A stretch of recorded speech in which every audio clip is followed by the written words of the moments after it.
Okay, we are going to be focusing on the two words in the title. Both these words, well, okay. Both words appear in Corinthians, 1 Corinthians 6, 9, 10, 1 Timothy 1, 9, 10. Or at least the one that starts with A. I'll admit, I don't know how to say them. But we will look at Corinthians since that has both of them.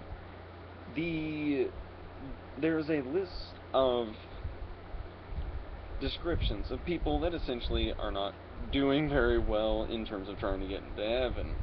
Now, I would like to note, salvation is how you get to heaven. God can forgive anything.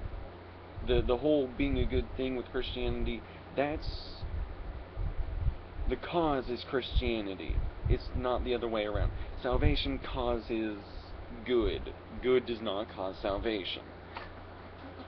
But, these are things that are, if nothing else, if you are one of these things, you might need to seriously consider your relationship with God.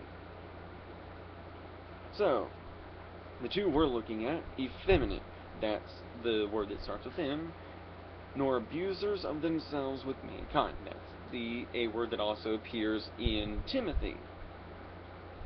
So, we will look at effeminate first.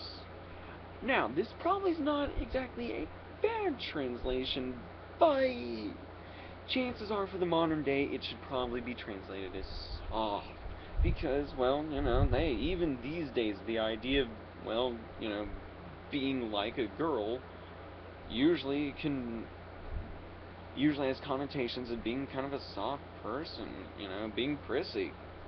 It's unfortunate, but if you call someone effeminate, you're expecting them to go to a tea party, not wade through the unending waves of unholy undead with a sword of righteousness.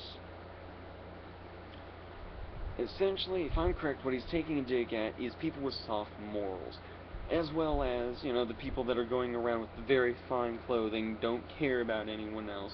Essentially, here you are. I'm a fat rich guy in my silk on my bed. Oh dear, the world it's going mad. It's horrible.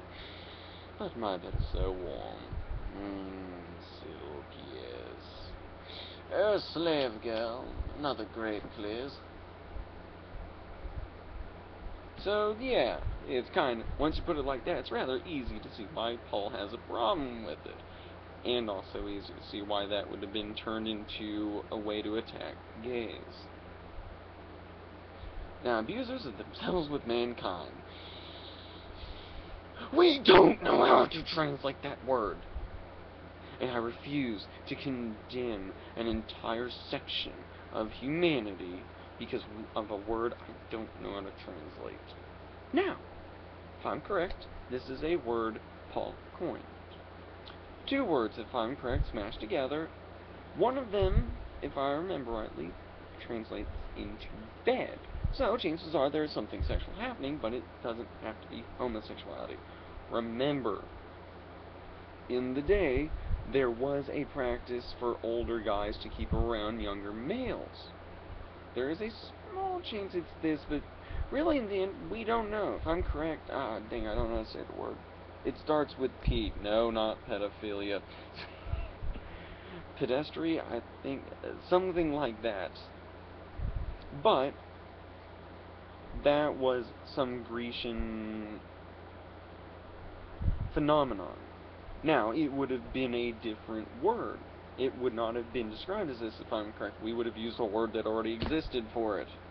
So it probably wasn't this. Really, in the end, we don't know what it is. We don't know.